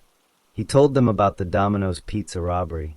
He also told them about the November 15, 1989 attack on the pregnant woman. The jury heard all of this. The jury answered yes to the questions Texas law required for a death sentence. The judge then sentenced Odell Barnes Jr. to death. After the sentence, Odell had the right to appeal. In Texas, death sentences are automatically appealed to the Texas Court of Criminal Appeals. That court reviewed the case. On February 9, 1994, the court affirmed the conviction and the death sentence. That means they agreed the trial was fair and the sentence was correct. Odell then asked the United States Supreme Court to review his case. On October 3, 1994, the Supreme Court refused. They said they would not hear the case. Next, Odell filed a petition for habeas corpus. That is a legal way to ask for release because of unfair treatment. He filed this with the state court in April 1997. The trial court recommended that the request be denied. The Texas Court of Criminal Appeals agreed on November 26, 1997. Then Odell filed a federal habeas corpus petition. He asked a federal district court to review his case.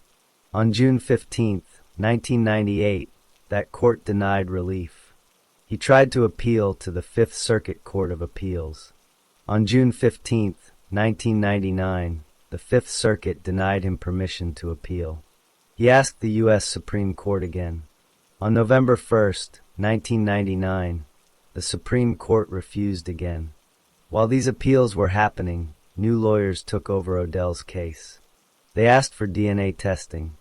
In 1998, the state conducted DNA tests on the washcloth from the crime scene and the vaginal swab taken from Helen's body. The results showed that the DNA on both items matched Odell Barnes. The frequency of the genetic markers was so rare that it excluded 54 billion people. That means only Odell could have left that DNA. After the DNA test came back, Odell changed his story. For the first time, he said he knew Helen Bass. He said he had been in her house before. He said they had sex more than a day before the murder. He said that explained why his semen was found. He also said he could have left his fingerprint on the lamp during those earlier visits. He had never said any of this before the DNA test. On January 24, 2000, Odell filed another request for a state writ of habeas corpus. This was his second attempt.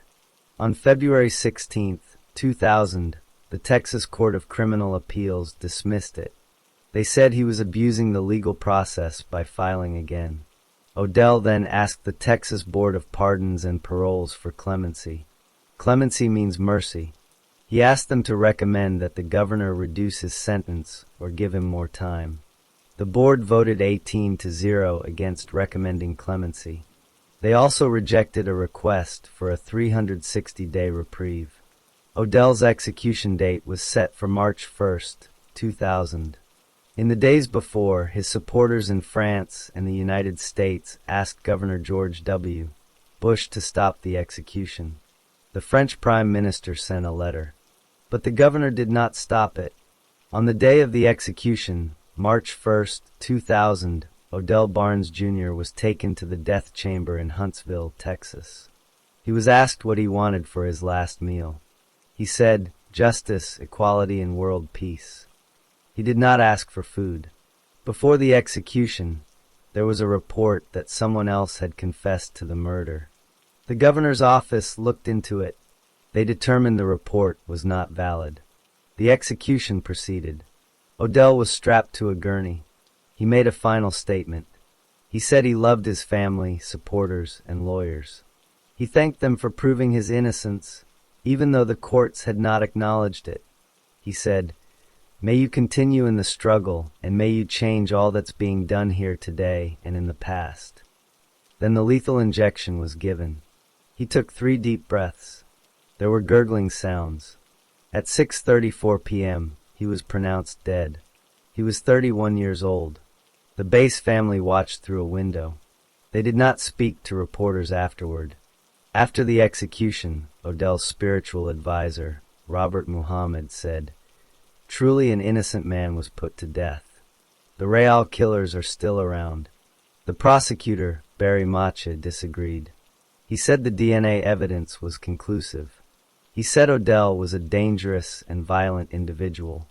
Odell Barnes Jr. became the 209th person executed in Texas since 1976.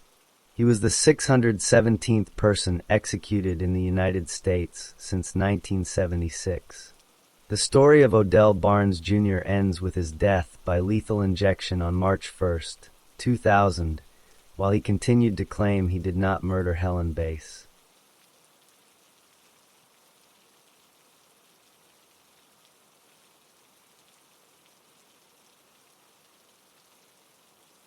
Story 6. Freddie Lee Wright was born on April 29, 1951 in Mobile, Alabama. Mobile is a city near the coast of the Gulf of Mexico. His family was African American. They did not have much money. Freddie grew up in the poorer neighborhoods of Mobile. As a child, Freddie went to local schools in Mobile. He was not a star student, but he got by. His family members later said that Freddie learned to take care of himself on the streets. He spent a lot of time outside with friends from his neighborhood. When Freddie became a young man, he looked for work. He did not go to college. Instead, he took jobs that did not need a lot of schooling. He worked as a dishwasher in restaurants. He also worked as a cook. These jobs paid very little money, but they were honest work. Freddie had a social life in Mobile. He liked to go out with friends. He went to local clubs and bars. He had a girlfriend named Doris Lacey Lambert. Doris and Freddie had a child together. For a time, they lived as a couple in the Mobile area. By the time Freddie reached his mid-20s, he had settled into a simple life. He worked when he could. He saw his friends. He saw his girlfriend and his child. He did not have a serious criminal record. He was just a young man from a poor part of Mobile, trying to get by from day to day. On December 1, 1977, Freddie Lee Wright was 26 years old. On that day, he was with 3 other men. Their names were Roger McQueen, Percy Craig, and Reginald Tinsley. All 4 men were in a car together. They were driving north from Mobile. Their plan was to go to another town about 30 miles north of Mount Vernon. They intended to rob a store in that town. As they drove, they noticed a problem with the car. The seat had a rip in it. The men decided to stop to buy some tape. They wanted to repair the rip before they continued driving. They stopped in a small town called Mount Vernon, Alabama. Mount Vernon is about 30 miles north of Mobile. The store they stopped at was a Western Auto store. Western Auto was a chain that sold hardware, tools, and other goods. This store was owned and operated by a married couple. The husband was Warren Green. He was 40 years old. The wife was Lois Green. She was 37 years old. That day was Warren Green's 40th birthday. When the four men entered the store, they made a decision. Instead of just buying tape, they decided to rob the store right then. They did not go to the other town as planned. They changed their plan on the spot. The men took control of the store. They forced Warren Green and Lois Green to go to a back room. The back room was not open to customers. It was a storage or work area. Once the Greens were in that room, the men tied them up.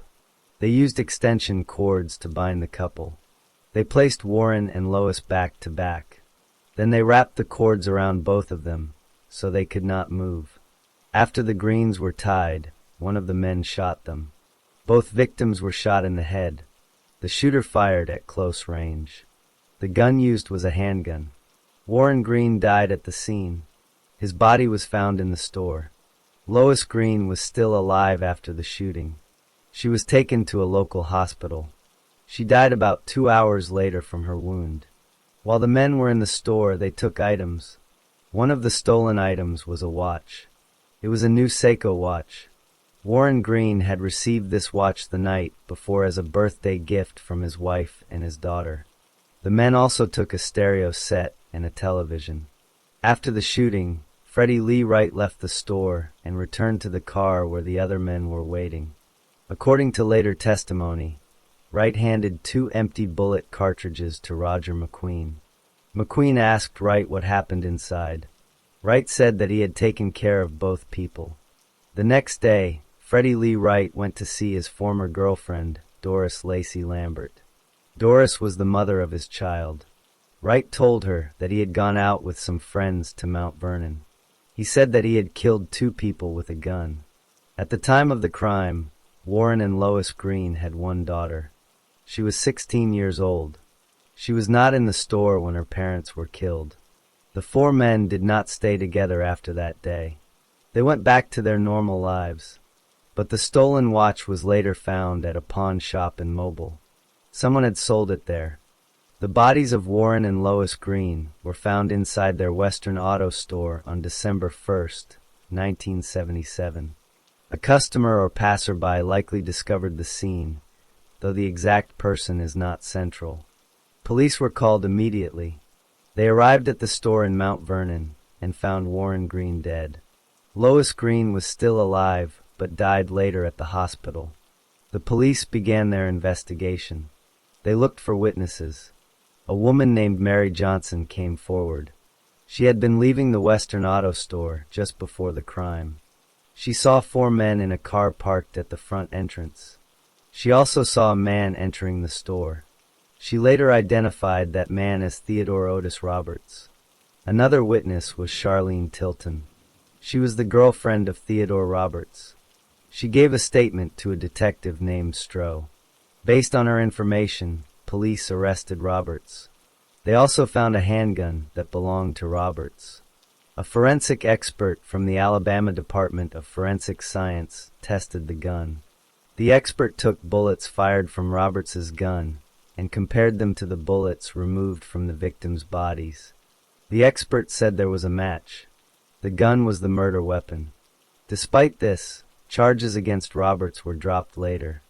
The reason was that Roger McQueen contacted authorities from a prison in Mississippi. McQueen said he was one of the robbers. He said he knew who the real killer was. He named Freddie Lee Wright. Police then arrested Freddie Lee Wright at his home in Mobile. They searched his home and found a gun. A forensic expert examined this gun. The expert said the gun was consistent with the murder weapon. That meant it could have been the same gun, but the expert did not say it was a definite match. Wright was charged with armed robbery and capital murder. He went to trial for the first time in 1979. The jury was mixed race, meaning it included both white and black members. The prosecution used the testimony of Roger McQueen, Percy Craig, and Reginald Tinsley. All three said Wright was the shooter. The jury listened to the evidence. They voted 11-1 in favor of acquitting Wright. That meant 11 jurors thought Wright was not guilty, and only one thought he was guilty. Because the vote was not unanimous, the judge declared a mistrial. The case was not finished. A second trial was held 1 month later. This time, the jury was all white. No black jurors were seated. The prosecution added a new witness. Her name was Doris Lacey Lambert. She was Wright's former girlfriend and the mother of his child. She had not testified in the first trial. Lambert told the court that Wright confessed to her the day after the murders. She said he told her he went to Mount Vernon with friends and killed 2 people with a gun. The prosecution did not tell the defense about Lambert's mental health history. Records showed she had a history of drug addiction and mental illness. She had hallucinations. She heard voices and had fantasies about killing people. She also had conversations with her dead father, who died when she was 7 years old. The prosecution also did not tell the defense that Lambert received help getting back custody of her children in exchange for her testimony. Wright's defense lawyer tried to present alibi witnesses. Some friends of Wright said he was with them at a club at the time of the murders. The defense also wanted to present evidence about Theodore Roberts. The trial judge issued an order that stopped the defense from talking about Roberts or his involvement. That evidence was kept out of the trial. The all-white jury found Freddie Lee Wright guilty of capital murder and armed robbery. The same jury sentenced him to death. The sentence was handed down in July 1979. Wright was sent to Holman Prison in Alabama to wait on death row. After the trial, some of the witnesses changed their stories. Roger McQueen later recanted his testimony. At a federal hearing in 1996, McQueen looked at Wright and said he was sorry. He admitted he had lied when he said Wright was the killer. Percy Craig also later said he was pressured by the prosecution to name Wright. Another accomplice, Reginald Tinsley, had tried to give a statement to Wright's lawyer before the trial saying Wright was not involved. But the prosecution convinced him to change his story. Wright's appeals went through many courts. His lawyer was later disbarred. 2 justices on the Alabama Supreme Court voted to stop the execution. One of them wrote that there was a likelihood the state was sending an innocent man to his death. But the court as a whole did not stop it. The U.S. Supreme Court also reviewed the case. On March 2, 2000, the court voted 5-4 to reject Wright's final appeal. The governor of Alabama, Don Siegelman, denied clemency. On March 3, 2000, Freddie Lee Wright was executed in the electric chair at Holman Prison. He was 48 years old. He made no final statement. He was pronounced dead at 12:11 a.m. The daughter of Warren and Lois Green, Kim Green, witnessed the execution. Wright's 3 accomplices all served time in prison. 2 of them, Percy Craig and Reginald Tinsley, were released and lived in the Mobile area. Roger McQueen was serving time in federal prison for an unrelated kidnapping conviction. Freddie Lee Wright maintained his innocence until the moment of his death.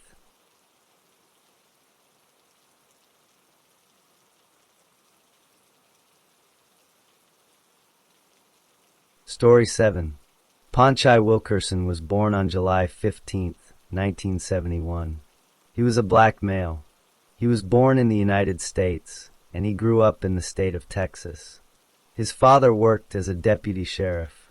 That means his father was a law enforcement officer who helped catch criminals and keep order. Then his father retired from that job. So Ponchai grew up in a home where his father had worked on the side of the law. Not much is known to the public about his mother or his early childhood. But it is known that Ponchai went to school in Texas. He grew up like many other boys in his area. He had friends. He went out into his neighborhood. As a teenager, Panchai did not have a long history of serious crimes. For most of his young life, he had not been in major trouble with the police. But that changed when he got older. In August 1990, when Panchai was 19 years old, he committed a crime. He took someone else's car without permission. This crime is called unauthorized use of a motor vehicle. He pleaded guilty to this crime. That means he admitted he did it. A judge gave him a sentence. The sentence was 3 years of deferred adjudication. Deferred adjudication means that if he followed certain rules and stayed out of trouble, he would not get a final conviction. He was also given probation. Probation meant he had to report to a probation officer and follow rules. After his first meeting with his probation officer, Panchai stopped reporting. He did not go back to see the officer. He did not follow the rules of his probation. He was still living in the Houston area. He was around other people his age. He did not have a steady job that is known to the public. He spent time with friends and acquaintances. By the fall of 1990, Panchai was not following the law. He was not in school. He was not reporting to probation. He was a young man with no supervision. He had access to cars and other things.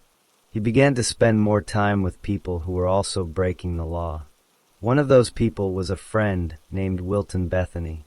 Panchai and Wilton started to spend a lot of time together. They drove around Houston. They looked for opportunities to take things that did not belong to them.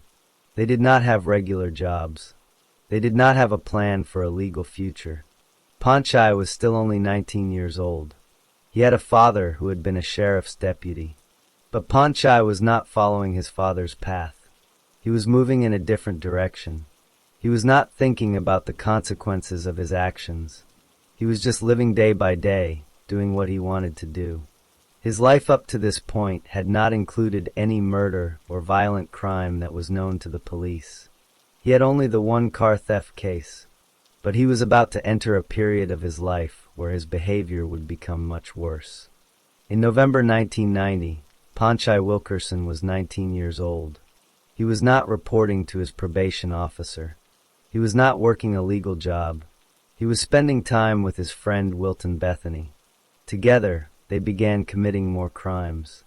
On November 5, 1990, Panchai and Wilton went to a self-serve car wash. They found a man named Anthony Jolivet. They pulled out a gun. They pointed the gun at Anthony.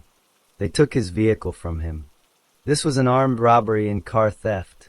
On November 13, 1990, Panchai, Wilton, and 2 other people named Kenneth Joseph and Eddie Bolden stole a woman's Suburban. The woman's name was Carolyn Kongemi. They took her Suburban and drove it to Panchai's apartment. Then the group went to a friend's house. At that house, they got a 20-gauge shotgun and a ski hat full of bullets. Then Panchai and Wilton decided to rob a store. The store was called Shop and Get. It was owned by a man named Zahir Ali. Eddie Bolden knew Zahir. Eddie did not want to take part in the robbery, so he refused. But Panchai and Wilton went anyway. Panchai carried an automatic pistol. Wilton carried the shotgun. They entered the store.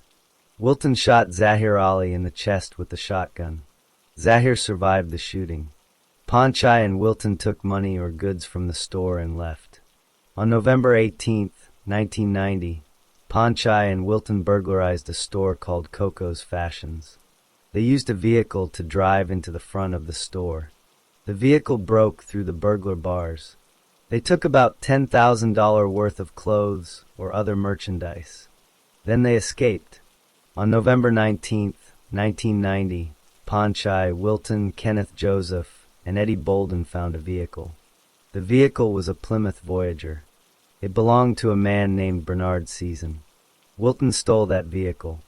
On November 20th, 1990, Panchai and his group drove into an apartment complex called Fondren Glen Apartments. It was about 4:30 in the afternoon. They were looking for a person who had pulled a gun on Eddie Bolden earlier. They did not find that person. As Panchai was driving out of the parking lot, he turned down the radio. He saw 2 young boys sitting on a fence. Their names were Jimmy Johnson and Jarrod Turner. Panchai said to them, "You talking to me?" The boys said they were not talking to him. Then Panchai started shooting at them. The two boys ran away. Panchai hit both of them with bullets. There was also a 13-year-old girl named Kessia Neely. She was walking home from school. One of Panchai's bullets hit her. The bullet stopped 1 inch from her heart. Kessia survived, but she was badly hurt. After the shooting, Panchai did not feel sorry. He called a friend. He told the friend to watch the news because something would be on television about what he had done. On that same day, November 20th, 1990, Panchai, Wilton, and Eddie Bolden drove a vehicle through the front of a store called Alamo Gun Store. They threw about $7,000 worth of guns into their van. Then they drove away. Some of those guns were later found in Panchai's apartment. Some were used in other crimes. Some were sold on the street for $100 each. On November 23, 1990, Panchai and Wilton were driving a Buick Regal that they had stolen earlier. Around 10 o'clock at night, they entered an apartment complex parking lot called Westwood Village. Wilton got out of the car. He yelled, "Let's get it on LA style." Then he fired his semi-automatic weapon into the apartments and into vehicles. A man named Bobby Holly ran away. Wilton shot Bobby Holly twice in the back. Bobby Holly died from those shots. Another man named James McGowan ran away. Wilton shot him too. Then Wilton's gun ran out of bullets. Panchai then took another semi-automatic weapon and fired randomly into the apartments. Someone else in the back seat of the car also fired a gun. Then Panchai and Wilton got back into the car and drove away. On November 24th, 1990, just after midnight, Panchai and another person drove into the parking lot of the Breckenridge Apartments. Panchai used at least 2 of the same guns from the Westwood Village, shooting a few hours earlier. He had no reason to shoot. No one had provoked him. He just began firing into the apartments. Police later found 29 shell casings at the scene. They also found 35 bullet holes in the apartments. On November 25, 1990, Panchai and at least one other person burglarized a store called Collector's Firearms. They stole 86 weapons. Those weapons were worth about $40,000. Then came November 28, 1990. Panchai and Wilton Bethany went to the Royal Gold Jewelry Store in Houston, Texas. The store owner was a 43-year-old Asian man named Chung Myong-yi. This is what happened inside the store, step by step. Panchai and Wilton entered the store together. Wilton started looking at rings. Panchai bought a pendant. The pendant cost $35. Panchai paid for it. At that time, a friend of Wilton's walked into the store. His name was Chris Jones. Chris and Wilton spoke to each other while Wilton kept looking at rings. Panchai stood nearby. Wilton bought 2 rings. Then Panchai left the store for the first time. He told Wilton he was going to a leather store that was nearby. But Panchai came back to the jewelry store almost immediately. He picked up his car keys, which he had left on the counter. Then he left the store again. 1 or 2 minutes later, Panchai came back into the store a second time. He stood behind Wilton. Then he pulled a gun out from under his jacket. He did not say a single word. He put the gun about 12 inches from Chung Myong-yi's head. The gun was a Glock pistol. Panchai fired the gun. The bullet hit Chung Myong-yi in the temple. Chung Myong-yi died right there behind his counter. After the shooting, Panchai and Wilton smashed the jewelry cases. They grabbed rings and necklaces from inside the cases. They took the jewelry and put it into boxes. Then they ran out of the store. Chris Jones, who had been standing in the store, saw the shooting. He ran immediately to the business next door. He asked the people there to hide him because he had just seen the store owner get shot. The people let Chris Jones hide in their bathroom. A man named Alan Krizan stepped outside his business. He saw 2 men running from the jewelry store. The men were carrying black boxes. Chains were hanging out of the boxes. Alan Krizan looked at the two men. He saw Panchai's face. Later, Alan would say that he identified Panchai as one of the men running from the store. Panchai and Wilton loaded the stolen jewelry into a car. Then they drove away from the store. The murder was done. The robbery was done. Panchai had killed a man he did not know. He had not said a word before he pulled the trigger. Right after the shooting at Royal Gold Jewelry Store, Chris Jones ran to the business next door. He told the people there to hide him. He said he had just seen the store owner get shot. They let him hide in the bathroom. Chris Jones was a friend of Wilton Bethany. Because he knew Wilton, he was able to tell police later who was involved. Another witness, Alan Krizan, stepped outside his business. He saw two men running from the jewelry store. They were carrying black boxes with chains hanging out. Alan Krizan looked at the men's faces. He later told police that he saw Panchai Wilkerson as one of the men running away. Police arrived at the scene. They found Chung Myongi dead behind his counter. The medical examiner later determined that the gun was fired from within 12 inches of the victim's temple. Police began asking witnesses questions. Chris Jones gave them information. Alan Krizan gave them a description. Other witnesses also came forward. A customer who knew Wilton Bethany identified Panchai Wilkerson as the shooter. Police then arrested Panchai Wilkerson. They also arrested Wilton Bethany. Both were charged. Panchai was indicted in Harris County, Texas. The charge was capital murder. The law said it was capital murder because he killed someone during a robbery. He went to trial before a jury. He pleaded not guilty. At the trial, Panchai testified. He did not say the shooting was self-defense. He did not say it was an accident. He admitted he fired the gun. But he said he became alarmed by the victim's movements behind the counter. The prosecution presented evidence of Panchai's other crimes from November 1990. This was presented during the punishment phase of the trial. The jury was shown that Panchai had committed many robberies, burglaries, auto thefts, and drive-by shootings. They were shown that he had shot 4 other people in 2 separate drive-by shootings. They were shown that he was involved in an attempted capital murder when another store clerk was shot with a shotgun.